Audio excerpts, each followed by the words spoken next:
Hey, what's up, book lovers? Welcome back to Echoed Audiobooks, where, stories don't just stay on the page. They breathe, they speak, and sometimes they kind of hit you right in the soul, you know? So today, we're talking about something really special. 10 books that everyone should read at least once in their life. And I mean everyone. Doesn't matter who you are, your age, your background, what you usually read, or even if you don't consider yourself a reader, yeah, this list is still for you. These are the kinds of books that shift the way you see the world. Books that stick with you, not just while you're reading, but long after you've closed the cover. So, if you're just starting out your reading journey, or maybe you're in one of those, I want something that actually moves me kind of moods, then hey, grab a comfy seat, maybe a cup of tea or coffee, and let's jump right in. Alright, let's kick things off with a classic. And I know, you've probably heard of this one a million times. But To Kill a Mockingbird isn't just a book they make you read in school. It's one of those stories that grows with you every time you revisit it. It's set in the Deep South during the 1930s. Not exactly a friendly time for, well, anyone who wasn't white and male. But what makes it so powerful is that it's told through the eyes of a little girl, Scout Finch. She sees the world in this, innocent but sharply observant way.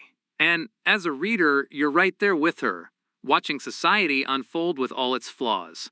And then there's Atticus Finch, probably one of the most principled characters ever written. He's not flashy or dramatic, just steady, thoughtful, and brave in the quietest way.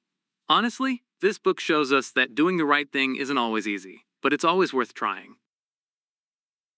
Okay, next up, 1984. And, yeah, this one's heavy. Real heavy. It was written way back in 1949, but honestly, it feels like Orwell had a crystal ball or something. He basically imagined this world where the government watches everything, controls what people think, even how they talk, literally invents a whole new language to keep people in line. Creepy? Totally. But that's what makes it such an important read. This book messes with your brain in a good way. It makes you question power, freedom, and how easily truth can be bent or erased. It's not a feel-good story, but it's the kind of book that, once you've read it, you see the world just a little differently. Alright, shifting gears a bit. Let's talk about The Alchemist. And oh man, this one's got a whole different vibe. It's more like a modern-day fable. Super poetic, super reflective. It follows this shepherd, Santiago, who sets off on a journey to follow his dream. Literally. He has this recurring dream about treasure, and he decides to chase it all the way across the desert. But, spoiler alert, the real treasure might not be what he thought it was. This book speaks to something deep in all of us. That feeling of maybe having a bigger purpose, or wondering if we're on the right path. And Coelho's writing?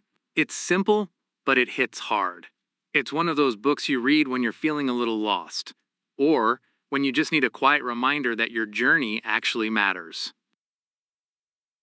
Now this one, oh boy, this one will blow your mind a little. Sapiens is okay, imagine if someone took the entire history of human beings from when we were literally chasing wild animals with sticks all the way to, I don't know, posting selfies on social media and somehow made it fascinating the whole way through. Yuval Harari doesn't just tell history. He connects it to how we think, how we behave, and even what we believe today. Why do we trust money? Why do we believe in nations or religions or companies like Apple? It's one of those books that leaves you sitting there after each chapter wait, what? And yeah, after reading it, you will look at the world a little differently. Okay, last one for now. And yeah, we're going all the way back to 1813 with this one. But hear me out. Pride and Prejudice is way more than just Old English and frilly dresses. Elizabeth Bennet, she's fierce. She's smart, opinionated, and she's not afraid to speak her mind, which, for the time, was kind of a big deal. And then there's Mr. Darcy. Oh, Mr. Darcy. That slow burn, awkward, enemies to lovers tension? Iconic. But beyond the romance, Jane Austen was roasting the society around her, the way women were treated, how marriage was like an economic deal, and all the weird expectations placed on people. It's surprisingly funny, super clever, and if you give it a chance, it'll definitely surprise you. Okay, so this next one, it's not a light read, but It's one of the most powerful books I've ever come across. Man's Search for Meaning was written by Viktor Frankl, a psychiatrist and also a Holocaust survivor. And honestly, the way he writes about human suffering and how we process it is just wow. He doesn't just tell his story, although that alone is incredibly moving. He also shares what he learned from it, like deep existential stuff. Things like, how do we keep going when everything around us falls apart? Where do we find meaning when life seems meaningless? And what really stuck with me was this idea that life doesn't guarantee us happiness, right? But it always gives us the chance to find purpose, even in pain. It's one of those books that leaves you kind of sitting in silence afterward, in the best way. Okay, this one might look like a children's book, and yeah, it technically is, but The Little Prince is way more than that. It starts off with a pilot who crashes his plane in the desert, and there, he meets this strange little boy from another planet. Sounds kind of whimsical, right? And it is, but underneath that, it's full of these quiet, beautiful truths about life. It touches on love, loneliness, growing up, and how we lose sight of what's really important as we get older. Like, one of my favorite lines is something like, "What is essential is invisible to the eye." That's the vibe. You could read it in one sitting, but the thoughts it stirs up, they stay with you for a while. Now this one, Things Fall Apart. It's a game changer. Like, seriously. Chinua Achebe wrote this back in the late 50s, and it completely shifted the literary landscape. It gave voice to African storytelling in a way the Western world just hadn't seen before. The story follows Okonkwo, a strong, proud Igbo warrior living in Nigeria. He's all about tradition, honor, strength. But then colonization shows up, and everything starts to unravel.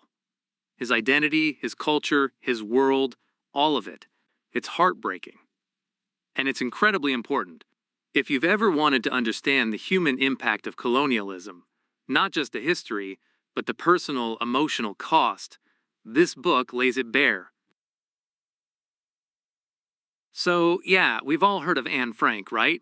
That teenage girl who kept a diary while hiding from the Nazis during World War II. But here's the thing. If you've never actually read her words, you might not realize just how real and relatable she was. Her diary isn't just a historical document. It's a living voice. She's funny. She's smart. She's curious and hopeful, and so painfully human.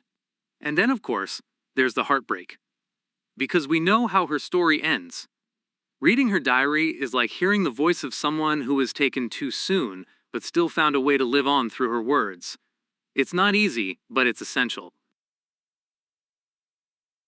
Alright, last one on the list, and yeah, let's talk about The Catcher in the Rye. Now, this book, it's a bit divisive. Some people love it, some people, not so much.